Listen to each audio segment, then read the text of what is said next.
ढोमणे व मुंदाणे परिवारातील विवाह सोहळा आज थाटात मान्यवरांच्या व समाजसेविका यांच्या उपस्थितीत संपन्न। आज दिनांक 9 मे रोजी वैशाली व आदेश यांचा नवीन जीवनातील प्रवास सुरू झाला असून त्यांना शुभ आशीर्वाद देण्याकरता नातेवाईक मित्रमंडळी व आप्तमित्र परिवार विशेषतः या लग्न सोहळ्याला उपस्थित झाले होते।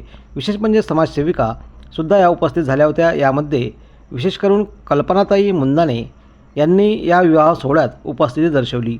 तसेच शशी केशवराव मुंदाणे, नितीन राऊत, मालुबाई वैद्य, मयूरी शिंदे, सोनू साव यासुद्धा उपस्थित झाल्या होत्या।